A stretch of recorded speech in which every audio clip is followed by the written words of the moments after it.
अपना CA final and CA inter audit का जो रिवीजन सीरीज़ चल रहा है, इसमें भी पर्टिकुलरली एसए 500 सीरीज़ में हम लोग है।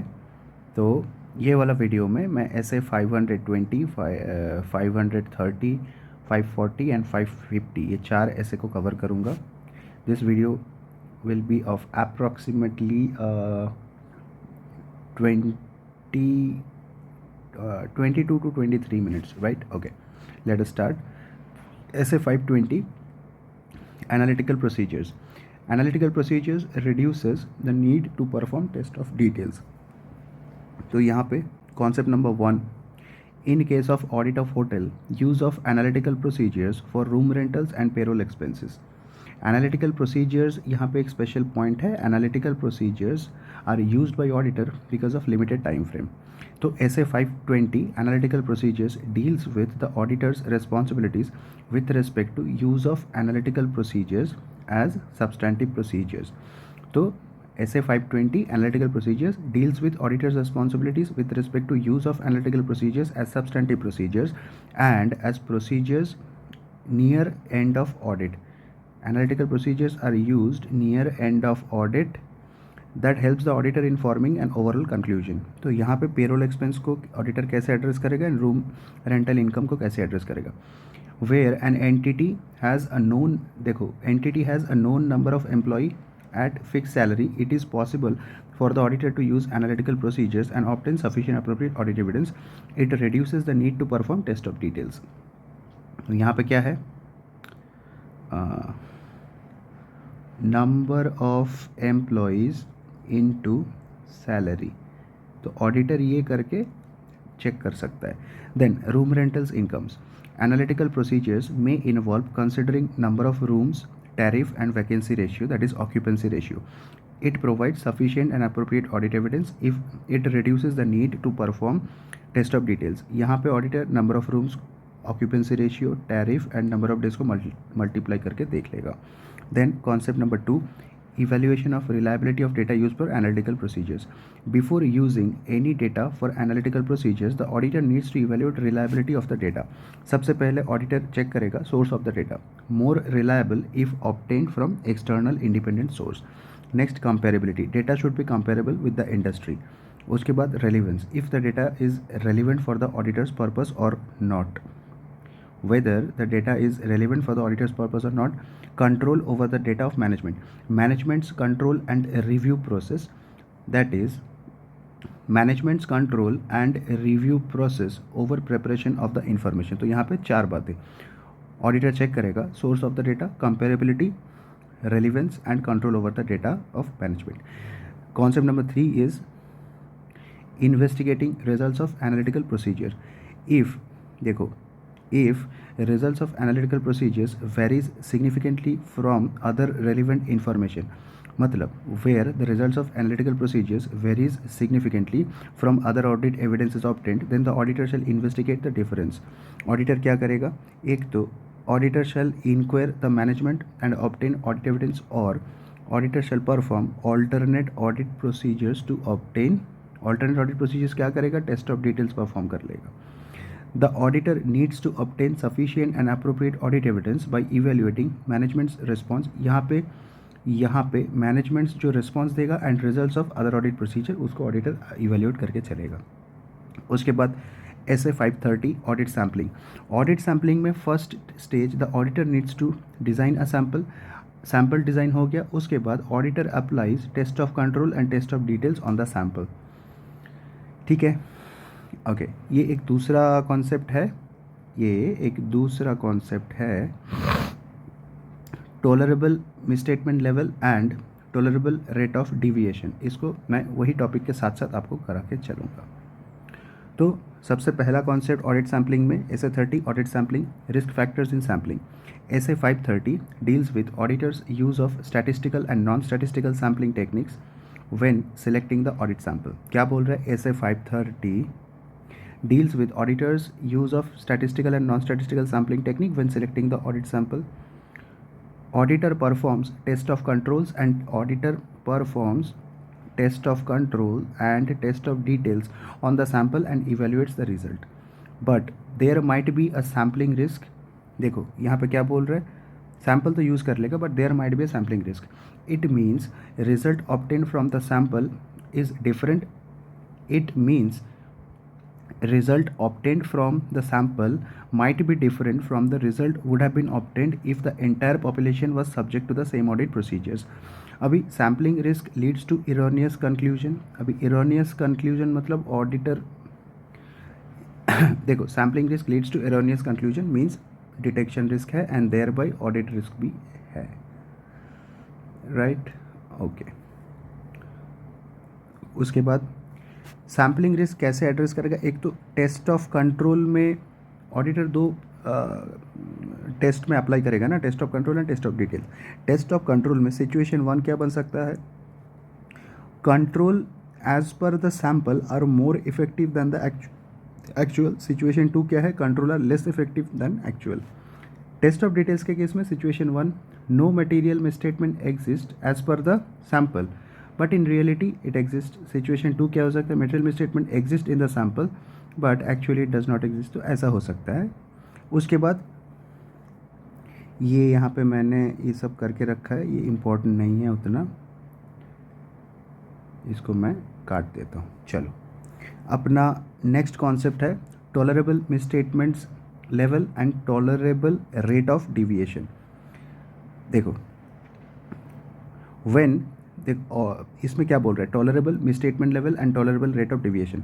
When designing the sample the auditor determines a tolerable misstatement level in order to address the risk of material misstatement the financial statement taken as a whole beyond which it is considered to be a material misstatement. मतलब यहाँ पे ऊपर वाला diagram में आ जाओ। देखो up to auditor एक monetary limit set करेगा, दैट इज़ सपोज ऑडिटर ने 50,000 का लिमिट सेट किया, 50,000 के बाद वाला जो भी होगा उसको हम लोग मतलब 50,000 तक का जो मिसस्टेटमेंट है उसको यहाँ पे जो मिसस्टेटमेंट आया 50,000 के नीचे वो नॉट मटेरियल होगा, तो ऑडिटर कंसिडर नहीं करेगा। 50,000 के बाद जो भी मिसस्टेटमेंट्स आएगा उसको मटेरियल मिसस्टेटमेंट मानेंगे एंड 50,000 वाला जो लिमिट है इसको बोलते हैं टॉलरेबल मिसस्टेटमेंट लेवल। अभी दूसरा पॉइंट क्या है, it is the deviation from the tolerable misstatement level. Any deviation beyond tolerable rate of deviation leads to material misstatement. अभी ऑडिटर और एक चीज़ एक एडिशनल एक्स्ट्रा एक एडजस्टमेंट देखो, टॉलरेबल मिसस्टेटमेंट लेवल अगर ऑडिटर ने 50,000 सेट किया उसके ऊपर auditor may choose to apply a deviation rate that is +or -5% for example. तो यहाँ पे अपना टोटल बैंड कितना आ गया 55,000। तो कोई भी ऐसा ट्रांजैक्शन जिसमें मिसस्टेटमेंट 55,000 के ऊपर जा रहा है उसको मानेंगे टॉलरेबल रेट ऑफ डिविएशन, ठीक है। नेक्स्ट कॉन्सेप्ट नंबर 3, इसमें एक स्टार मार्क भी है, principal methods of selecting sample. देखो सैम्पल सिलेक्शन का दो तरीका है, एक तो statistical methods and non statistical method. जो अपना रैंडम स्टैटिस्टिकल मेथड में रैंडम सिलेक्शन है एंड सिस्टमेटिक सिलेक्शन है। नॉन स्टैटिस्टिकल सिलेक्शन में monetary unit sampling, haphazard sampling and block selection है। तो first of all random selection, इसमें क्या होता है, ऑल आइटम्स देखो all items of a population have N equal chance of getting selected in the sample. All items of a population have N equal chance of getting selected in the sample. Auditor uses random number tables and random number generators.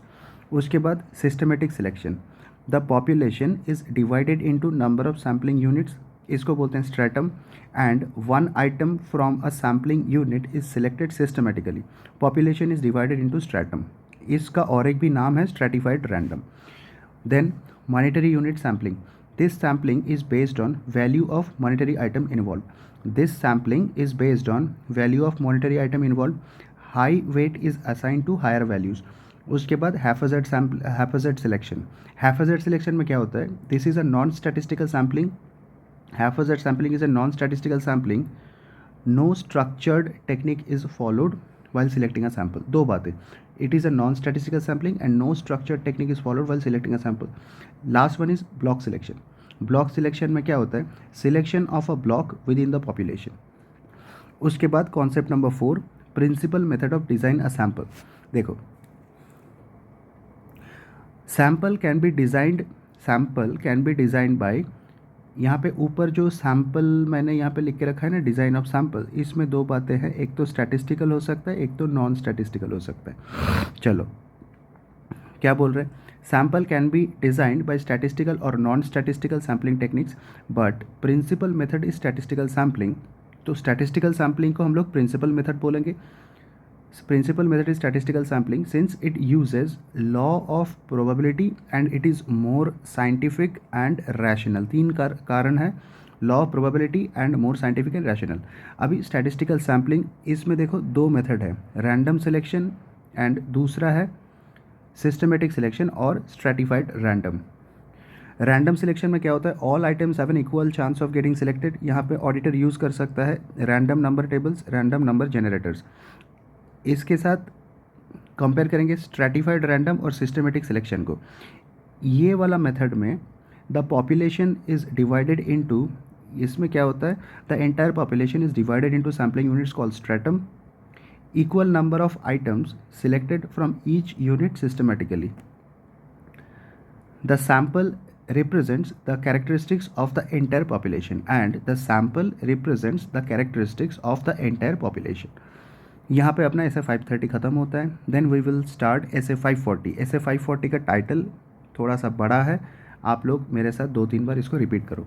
SF540 auditing accounting estimates including fair value accounting estimates and related disclosures. SF540 stands for auditing accounting estimates including fair value accounting estimates and related disclosures. SF540 stands for auditing accounting estimates including fair value accounting estimates and related disclosures. यहाँ पे concept number 1, areas of accounting estimates which gives rise to lower level of risk of material misstatement.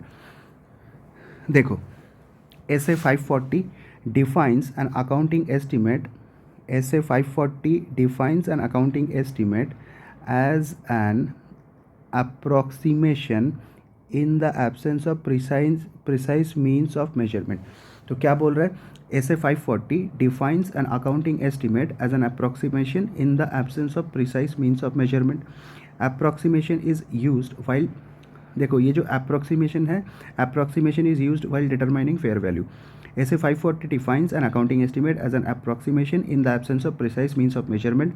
Approximation is used while determining fair value। It involves management judgment and uncertainty which leads to material misstatement, but some accounting estimates involve relatively low level of uncertainty which leads to lower level of risk of material misstatement। यहाँ पे 3 example है। Accounting estimates of an entity engaged in business activity which are not complex. एक तो बात क्या है, entity engaged in business activity which are not complex. दूसरा चीज़ है accounting estimates that are frequently used for routine transactions, and accounting estimates derived from observable market inputs. Ind AS 113 में हम लोग जिसको level 1 input, level 1 Ind AS 113 में इसी को हम लोग लेवल 1 इनपुट बोलते हैं। तो अपना इन डेज 113 के हिसाब से जो लेवल 1 इनपुट्स है उसका बात चल रही है। उसके बाद second concept, evaluation of accounting estimates which involves significant risk. Auditor shall perform following procedures: how the management has arrived at the accounting estimate, check whether the assumptions used by the management is reasonable, re-perform the calculations of accounting estimate if it is required। तो क्या कहा, यहाँ पे 3 बातें हैं।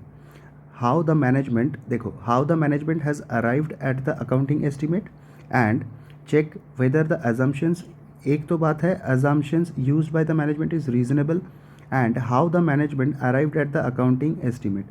उसके बाद तीसरा पॉइंट है re-perform the calculation of accounting estimate if it is necessary। Then if the auditor concludes that the management has not adequately addressed the risk of estimation uncertainty, देखो क्या बोल रहा है, if the auditor concludes that management has not adequately addressed the risk of estimation uncertainty that leads to material misstatement, मतलब the auditor concludes that there might be material misstatement। यहाँ इसको मैं काट देता हूँ, वेयर देखो, if the auditor concludes that material misstatement exists in the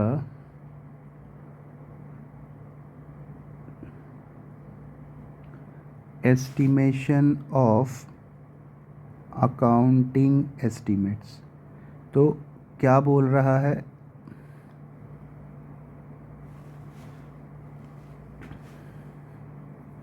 क्या देखो पॉइंट क्या है, if the auditor concludes that material misstatement exist in the estimation of accounting estimates then the auditor shall consider its impact. ये देखो, ये थोड़ा सा इसको ऊपर सेट करना है।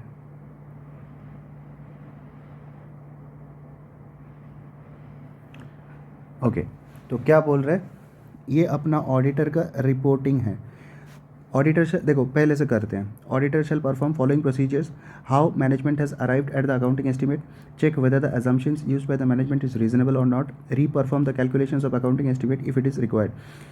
If the auditor concludes that material misstatement exists in the estimation of accounting estimates, then the auditor shall consider its impact on financial statement and shall modify the opinion as per SA 705 if needed. Third point is management representations with respect to accounting estimates. SA 540 requires the auditor to use written representation from management and TCWG about the reasonableness of estimates used in preparation of financial statement. क्या बोल रहे हैं, SA 540 क्या बोल रहा है, SA 540 requires the auditor to use written representations from the management and TCWG about the reasonableness of estimates used in the preparation of financial statement. These written representation includes disclosures with respect to estimates are complete. First point है, auditor check करेगा disclosures with respect to accounting estimates are complete. Second point is all adjusting subsequent events are already adjusted and non-adjusting event are disclosed in the financial statement. Third point is assumptions used by management in deriving estimates are reasonable and appropriate. Assumptions used by management in deriving estimates are reasonable and appropriate. Fourth point is any change in accounting estimates is not dealt with as change in accounting policy. Any change in accounting estimates is not dealt with a change in accounting policy and accounting estimates are applied consistently as per the requirement of Ind AS 8. उसके बाद अपने start करेंगे SA 550 related parties. देखो related party के case में अपने को देखना पड़ेगा अगर AS कंप्लेंट कंपनी है AS 18 फॉलो हो रहा है कि नहीं, अगर Ind AS कंप्लेंट कंपनी है Ind AS 24. Ind AS 24 के हिसाब से कैटेगरी 1 एंड कैटेगरी 2 डिस्क्लोजर्स देना पड़ता है एंड कारो 2020 में क्लॉज 13 में रिलेटेड पार्टी डिस्क्लोजर्स देना पड़ता है. Okay, concept number 1, audit of related party disclosures in financial statement, possible sources of related party information. As per SA 550 the auditor during the audit, देखो as per SA 550 the auditor during the audit may inspect documents and records that may provide information with respect to related party relations and related party transactions. देखो the auditor, as per the requirements of SA 550, the auditor during an audit may inspect documents and records that may provide information relating to related party relations and related party transactions. Auditor needs to determine whether all significant, ये बड़ा important line है, auditor needs to determine whether all significant related party transactions are disclosed in financial statement. तो अभी इसका source कौन कौन सा हो सकता है, एक तो देखो जो इनकम टैक्स में रिटर्न जाता है that is TDS TCS. Income tax में जो रिटर्न जाता है TDS TCS, इसमें auditor can check form 26A share holders register to find out principal share holders और प्रोमोटर्स. तो IT returns form 26A check करेगा share holders register to find out principal share holders और promoters. Statements of conflict of interest from management and TCWG. Records of, देखो records of entities investments, तो entity का जो investment record है उसको check करेगा. Contracts with की managerial personal and directors, contracts with की मैनेजरियल पर्सनल एंड डायरेक्टर्स, मतलब की मैनेजरियल पर्सनल एंड डायरेक्टर ने जो 184 में जो डिस्क्लोजर दिया है उसको चेक करेगा. loans given by company to its directors and key managerial personnel as per section 189 internal audit report. Auditor shall also check register maintained under section 189, register maintained under section 189 of Companies Act. Auditor shall check filing documents to SEBI, ROC etc. Life insurance policy taken by the company. आप लोगों को पता है SEBI LODR में ऐसा एक requirement है, company को लाइफ इंश्योरेंस पॉलिसी लेना पड़ता है की मैनेजर पर्सनल डायरेक्टर के लिए. उसके बाद स्पेशली इंडिपेंडेंट डायरेक्टर्स के लिए. उसके बाद cell purchase agreements of the company, significant transactions beyond normal course of business and check the substance of the transaction. Auditor shall check significant transactions beyond normal course of business. Auditor shall check significant transactions beyond normal course of business and check the substance of the transactions. The auditor shall also obtain written representation from management. The auditor shall also obtain written representation from management with respect to completeness of information provided relating to related parties. Next concept is transactions outside entities normal course of business. SA 550 deals with auditors responsibilities with respect to related party relations and related party transactions. क्या बोल रहा है? SA 550 deals with auditors responsibilities with respect to related party relations and related party transactions when performing audit of financial statement. The auditor needs to ensure that all, ये important line है, as per SA 550 the auditor needs to ensure that all significant related party transactions are disclosed as required by the applicable financial reporting framework. Ind AS 24 के हिसाब से category 1 category 2 disclosure and यहाँ पे AS 18 को भी देखना पड़ेगा. If the auditor identifies significant transactions outside normal course of business, क्या बोल रहा है? If the auditor has identified significant transactions outside normal course of business, the auditor shall inquire about nature of these transactions. मतलब auditor shall check substance of the transaction. मतलब auditor shall check nature of these transactions, substance of these transactions, and auditor shall check if it is a related party transaction or not. Examples of such transactions: complex equity transactions, capital, देखो complex equity transactions, corporate restructuring और business combination. क्या बोल रहा है? complex equity transactions, corporate restructuring, business combination. Complex equity transactions, corporate restructuring or business combination. Transactions with entities in low tax jurisdiction. Transactions with entities in low tax in low tax jurisdiction. Sale transactions with huge discount. देखो sale transaction with huge discount मतलब under value transactions को check करना है. Purchase transactions with unusual heavy prices. Purchase transactions with unusual heavy prices that is over value transactions. Auditor shall check circular transactions that means sale and lease back transactions. उसके बाद FOC transactions entered by the entity where no consideration receive from services goods. ये भी तो under value हो गया. Auditor under valued मतलब auditor shall check FOC transactions entered by the entity where no consideration receive for services और goods delivered. उसके बाद auditor shall check lease transactions where lease rent is not reasonable. Auditor shall check lease transactions where lease rent is not reasonable. यहाँ पे in all above transactions the auditor needs to check whether in substance it is a related party transactions or not. In all the above transactions the auditor needs to check whether in substance this is a related party transaction or not, and the auditor needs to check that all such significant related party transactions are disclosed in financial statement. Also check whether these transactions are appropriately authorized and approved. जहाँ पे related party transactions का authorization का बात होता है, if the company is having audit committee then section 188 के हिसाब से उसको अप्रूव किया है कि नहीं. Where the company does not have an audit committee the related party transactions must be approved by the board. And यहाँ पे जो डिस्क्लोजर का बात हो रहा है, disclosure should be as per AS 18 और इंड AS 24. इंड AS 24 में कैटेगरी 1 एंड कैटेगरी 2 डिस्क्लोजर देना पड़ता है. आई थिंक गाइज 24 मिनट्स में अपने ये 4 ऐसे को रिवाइज किए completely. SA 520, 530, 540 and 550. In the next video, we are going to complete our 500 series, that is SA 560 subsequent events, SA 570 going concern, SA 580 written representations. Guys, अगर आप लोगों को ये रिवीजन वीडियोस पसंद आ रहा है तो definitely you can like, subscribe and share. And आप लोगों को ये सब नोट्स अगर चाहिए रहेगा तो मैं डिस्क्रिप्शन बॉक्स में उसका लिंक दे दूंगा। It is a paid link but still you can have, और else you can always contact me in my number. चलो मिलते हैं अगले वीडियो में, तब तक के लिए bye bye, take care, love you all and जय हिंद।